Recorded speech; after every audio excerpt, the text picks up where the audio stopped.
Our next guest is a very talented comedian, actor, and director you know from the film Trainwreck and his Broadway shows The New One and The Old Man in the Pool. He's the subject of the documentary special Good One, a show about jokes, which is streaming on Peacock. Let's take a look.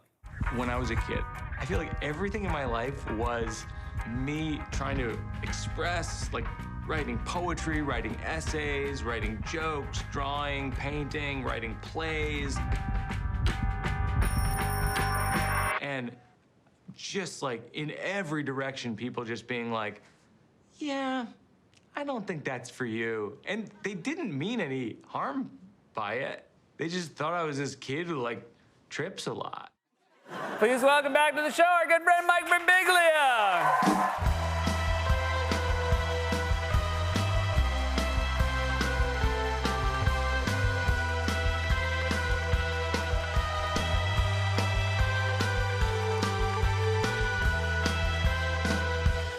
Welcome back. Well, it's so funny you were talking. It's about the Crutches Museum, because I'm a frequent visitor to the Crutches Museum. You go. My favorite thing about it, and I feel like you have a sort of an incredulity about the Crutches Museum's existence at all. Yeah. You gotta go. Okay. You gotta see it to believe it, right, Fred? Yes, you have to see it to believe it. You gotta see it to believe it, which is the slogan of the Crutches Museum. Yeah. And what they do is they do there's an area where you can do a demo, and they fit you for crutches. Okay. Yeah. They fit you for the crescent? Yeah, they fit you. They make sure. They make sure. That looks like you're doing wheelchair. No. You don't do this both at the same time.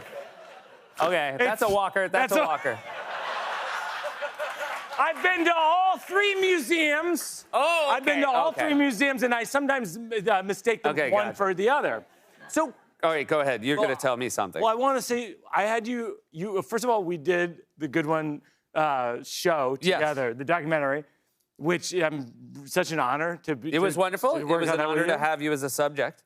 And then I was lucky enough to have you on my podcast, Working It Out, recently. Which is a wonderful podcast, Working It Out. You talk to comedians about material they're working on. It's a very novel idea. I enjoy a great deal. And then I was just talking to Fred backstage about, I enjoyed having you on because I could grill you and ask you questions, because usually it's just you asking me. Right. And I just noticed some quirks about you. I don't do impressions, but I was asking Fred what his impression is of you, me. because, well, here's mine of you is simple. It's just buddy. I gotta go, and then you're gone. That's the whole impression. Okay. So it's pretty much just a very friendly buddy, gone. Okay. Puff of smoke. And then, Fred, what's your impression of Seth? You've worked with him for so long. Yeah, mine is of Seth when he's telling a story and that he was mad at that person. So he's kind of like, no, because I heard you the first time.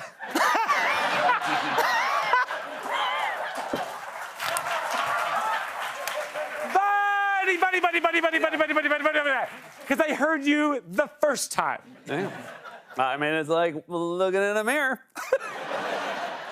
I want to say, because I did enjoy talking to you on your podcast, and you said something very complimentary about me, which does kind of tie into how I leave.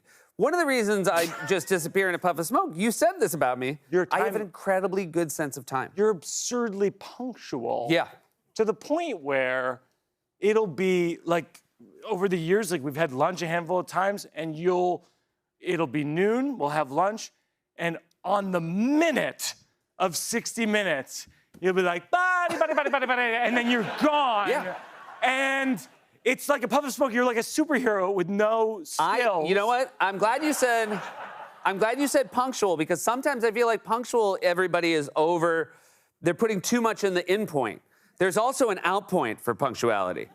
Like, you don't have to worry you're gonna be like, oh, I'm sorry, I was late for the next thing because of Seth. No, hour, boom, we're done. I appreciate it. Yeah. I appreciate the Thank you, I can tell punctuality. you do because of the way you're saying it. I like it. You know what? Something? You know what? You know what? Okay, so this is all love.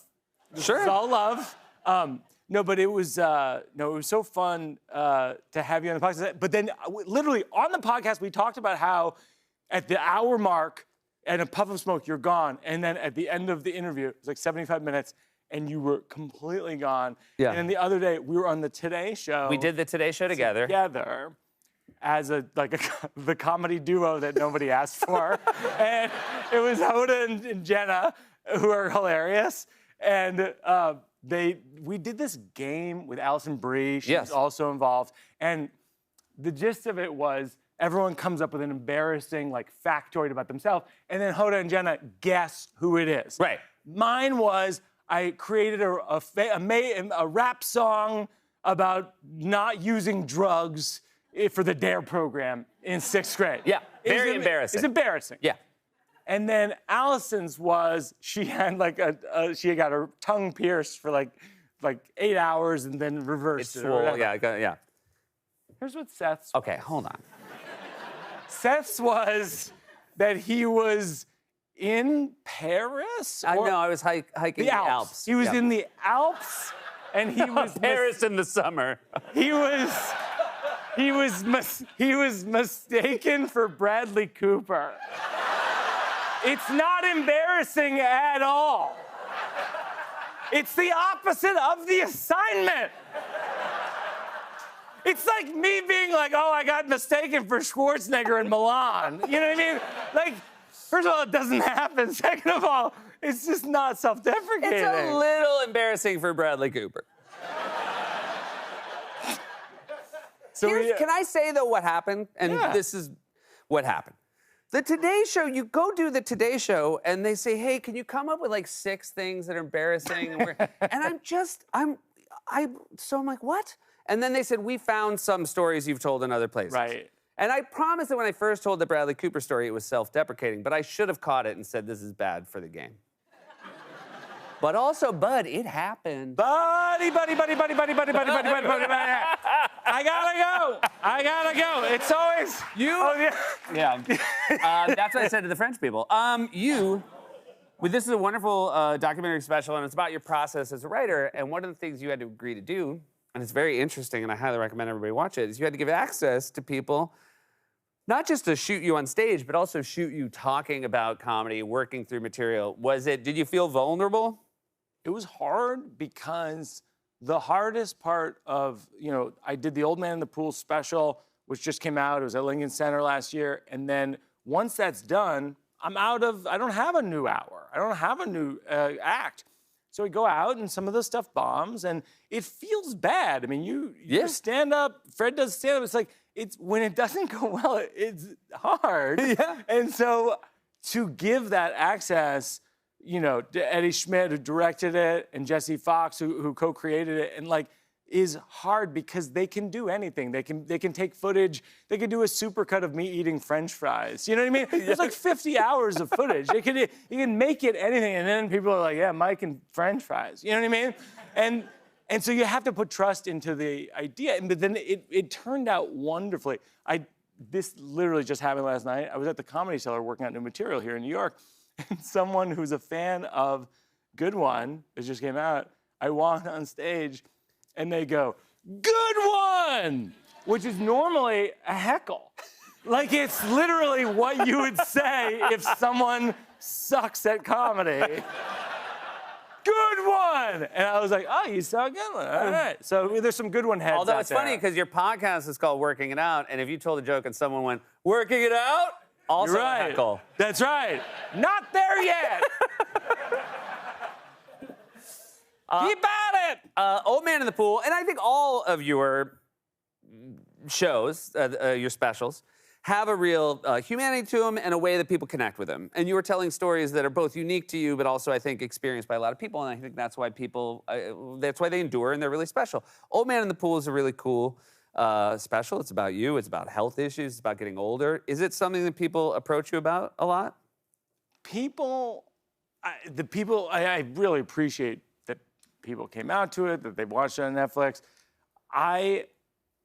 It's funny, I don't have, every now and then I'll end up in a conversation where someone will bring it up. I was at a movie recently and someone came up to me and they said to their friend, like, this is Mike Birbiglia. And the woman was a casting director. And she goes, oh, okay. And then she goes, he's the star of The Old Man and the Pool on Broadway.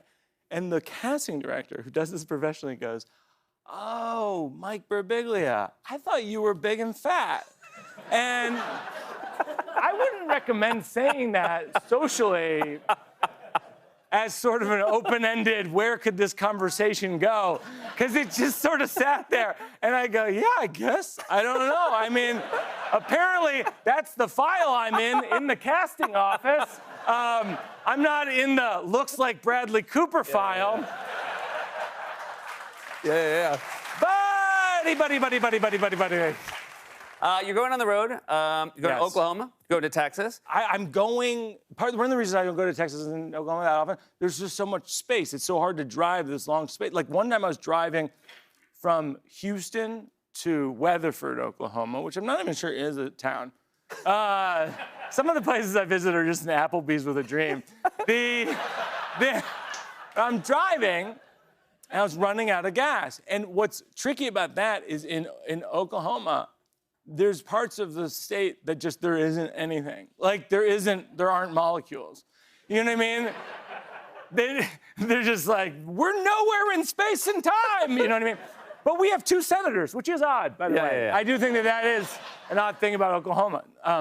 But I was running out of gas, and I literally was desperate.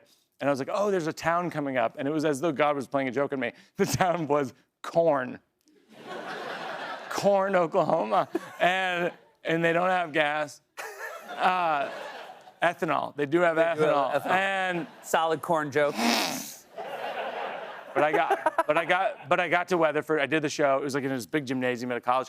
And it was wonderful. And I will say, like, we talk on the good one. People ask us a lot, where's the best place to perform? Where's the worst place to perform? You probably get that like a lot. I do, yes. And I'm going to Oklahoma partly because they love comedy there. Yeah. And you find that in the cities where they really want you to show up. People have been asking me to come to Tulsa for a while, and I'm like, I'm going this time, and I'm super optimistic because when people love comedy, they generally have a great time at the shows. Well, have a great weekend. It's lovely to see you here. Thank you for being You too. Mike Birbiglia. Good one. A show about jokes streaming on Peacock. We'll be right back.